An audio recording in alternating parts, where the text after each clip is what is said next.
pati board member natin. Nagkaroon kami ng salo-salo ng Vice Mayor. Birthday po kasi ni Vice Mayor Rowena at saka ni Consiel Ray Palabrica. Diba? Nag-birthday din si board member Edwin Malvar noong last December 26. At si Consiel Obet at Vincula. Sila po. At si Consiel Karen naman, birthday January 19. Ayan. So, magandang celebration na ginagawa natin. But anyway, natutuwa po ako, siyempre, napagkaisa tayong lahat. Dahil sa tulong ng ating CSWD, palakpakan naman natin, di ba? Sa lahat ng bumubuo ng ating Social Welfare Office sa pangunguna ni Ma'am Lilian Ugande, palakpakan naman natin.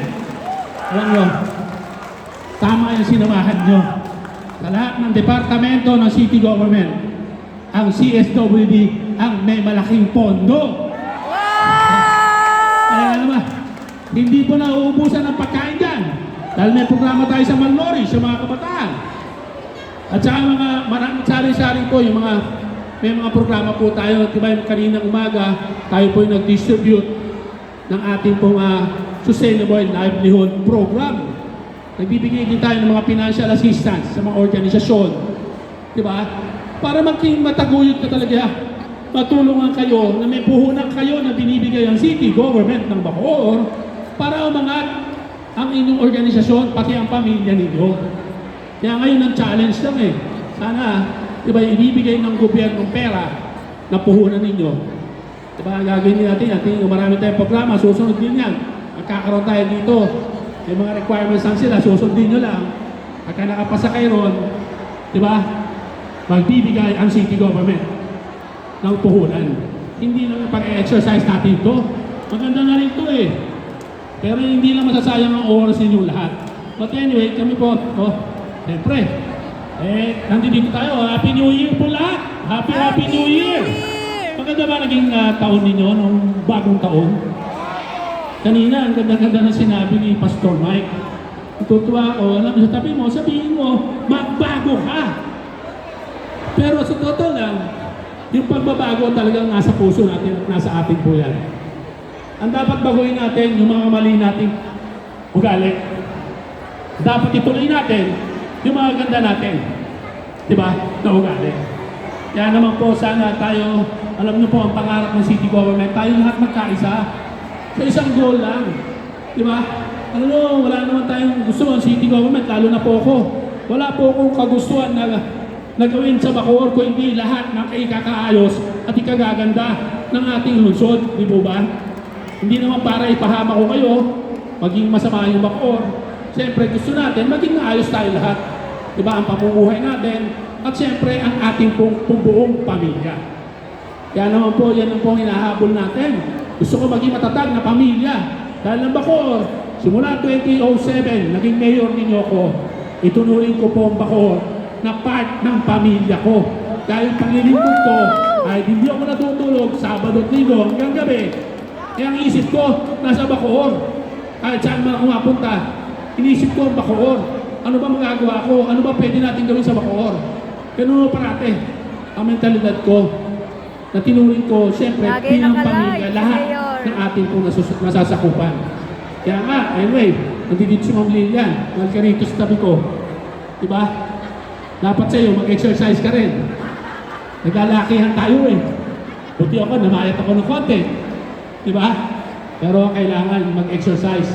Alam ba ninyo, sa City Hall, meron tayong meron tayong fitness center. May mga gym equipment po tayo. Alam ba ninyo yun? Libre po yun. Nandun sa Strike Gym. Ngayon lang kasi lilipat tayo ngayon. May pinagawa po tayo na may makita niyong building nasa may likod ng Strike Gym. Doon po natin lilipat yung ating pong gym, fitness center ng city government. Libre po yun sa ating lahat. Kaya hindi lang po pag-exercise, pati yung meron po kayo mga gamit doon na mga equipment na makakapag-tone ng body ninyo. Diba? Libre po ito sa inyo. Kaya lang hindi nyo alam, hindi mo napopromote ng city government. Meron tayo, napakatagal na yan. Simula na tinayo yung Strike Gym, kasama na po yun doon. Hindi lang alam ng mga tao dahil hindi masyadong napopromote. yan po ang ilan sa mga programa natin napakatagal na. No, na sana na siyempre hindi lang po masyadong na-advertise, pero dapat alam ninyo. Kasi kaysa pupunta, babayad pa kayo ng mga monthly. Di ba? Eh doon, wala hong monthly na, makakapag-exercise kayo, makakapagbuhat kayo ng iba't ibang weights. At meron tayong gym instructor din po ron na mag-guide po sa inyo. But anyway, hindi na ako masyadong papakaba ako. Pinikla lang ako nito sa schedule ko eh. Hindi ko lang matiis na hindi kayo daanan eh. Meron po akong ISO na meeting po ngayon. Dahil alam naman po ninyo, city government, bukod sa Seal of Good Local Governance, awardee ang city government na Bacoor, sa buong Cavite, tayo lang at ang Carmona lang ang nakakakompleto. So sinimula po yan, good housekeeping, ang good Seal of Good Governance, DILG po, ang nagmo-monitor po niyan at nagbibigay ng award sa lahat ng local government sa buong Pilipinas. Ang Bacoor at ang Carmona lang sa Cavite ang nakakompleto po nito. Di ba? Kaya mapagmamalaki po natin yan. Marami pong antasyon level na yon. Lahat po ng services natin, lahat ng department, tinitimbang po nila yon bago kabigyan ng award.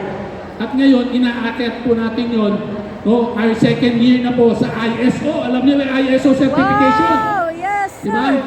Inaakit po natin yung level na ISO. For the past 2 years, ang Bacoor ay ISO certified. Right, wow! Ngayon po, tatakbo kami sa pangatlong taon. Kaya nagpe-prepare na po kami ngayon. Wow. So yun, ang pagmamalaki natin na hindi nyo lang po nakikita. Hindi naman po yung reward doon. Dahil yung pinagtatrabahoan lang, hindi lang ng mayor. Kami pong lahat sa city government na nagtatrabaho noon. Lahat po ng mga empleyado natin, may mga requirements po yan. Alam niyo naman, ISO certification. Hindi rin ho ganun kadali nakukuha yun. Tayo lang ho, may mga ibang local government, yung ISO certification nila, ilang opisina lang. Sa city government ng Bacoor, lahat ng local government offices ISO certified. Wow! You know, ang hindi lang natin nakasama ron, katulad po ng Register of Deeds. National po yun eh, nasa ilalim natin, di ba? Makikita nyo, may Register of Deeds po tayo sa Bacoor, sa City Hall. Hindi po siya part ng city government. Kaya hindi po natin siya sinama sa ISO certification. Dahil sila po ay under ng national government. Yun po yun. Okay? So hindi na po ako magpapakaba sa ating mga instructor na mga galing sumayaw. Thank you very much sa inyo. Diba? Pero alam nyo, ang hindi ko maintindihan, bakit karamihan puro lalaki kayo? Ha? Ay, ganon? Ay, ganon? Ilan lang yung babae, no? Dalawa, Sa tatlo. mga instructor, pero ang inyong mga attendees, eh puro babae. Talaga? Eh, tataklo eh. Tapos, may kalahati pa sa inyo, diba? But anyway, alam niyo, natutuwa ako sa kanila sa pagkakataon na sama-sama tayo. Sana pagpatuloy nyo to. Alam mo, matagal na panahon ang city government, hindi nyo nakakasama, di ba? Na ito yung pagkakataon na siyempre gusto rin namin magtulungan tayo. Di ba? Kaya po ang pinahawak ko sa inyo, hindi lang isang department sa city government. Kaya ang CSWD, ang pinahawak ko para buuin ang Zumba sa Bacoor. No? Para sa mga programa ng CSWD, kompleto to. No? Kompleto to. Marami itong may bibigay sa inyo. Tuloy-tuloy ba ito, tulong na may Mayor? bibigay. No? Hindi lang sa mga lalo na yung mga kakasakit dyan. Pwede Regular kayo na lumapit ba sa to? CSWD, yung na hospital. Diba? Huwag naman kayo mamamatay. Diba? Eh CSWD po yan. No? Lahat po yun. Lahat po ng mga services, karamihan ng city government, nandun po sa departamento ni Ma'am Lilian. Isa po sa pinakamalaking pondo ng gobyerno ng Bacoor, nasa kanyang pong departamento. Kaya ang dami pong natutulungan. No? Ang dami natutulungan yan.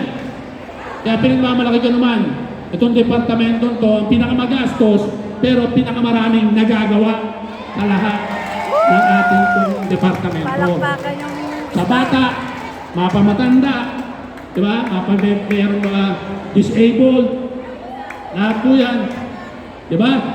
Pati gusto nyo makatanggap ng 10,000. Sino gusto nyo makatanggap ng 10,000? Eh magpabuntis po na kayo. Tama, meron din tayo mo. Meron po kami programa noon na 1,000 days. Di ba? Alam nyo, yung binabantayan na po natin yung mga mahihirap nating kababayan. Na siyempre wala pong kakayanan, binabantayan na po nila yon. From day 1 pa lang, nabuntis na siya, hanggang nakapanganak po yun. Pati yung anak po noon, minomonitor pa rin po nila. Hindi nyo ramdam yun, kasi kayo may mga pera naman. Diba? Sila. Pero sa mahihirap po natin mga kababayan, meron po tayong binibigay na tulong po sa kanila para mag-guide at mapalaki ng tama. Kasi po, ang nakikita natin dapat na maging programa ng gobyerno, hindi lang doon tayo sa problema na. Dapat prevention. Di po ba? Sa sakit. Katulad sa mga bata. Bakit tayo nagpapakain? May mga feeding program. Programa ha? Hindi lang yung feeding na papakain isang araw, tapos na. Programa po yung ginagawa natin. 6 na buwan po yung pinapakain. No? Kasama yung mga magulang. Na sila, di ba? Minsan nagluluto, no? Kasama yung mga magulang na nagluluto para tamang nutrisyon yung pinapakain sa bata.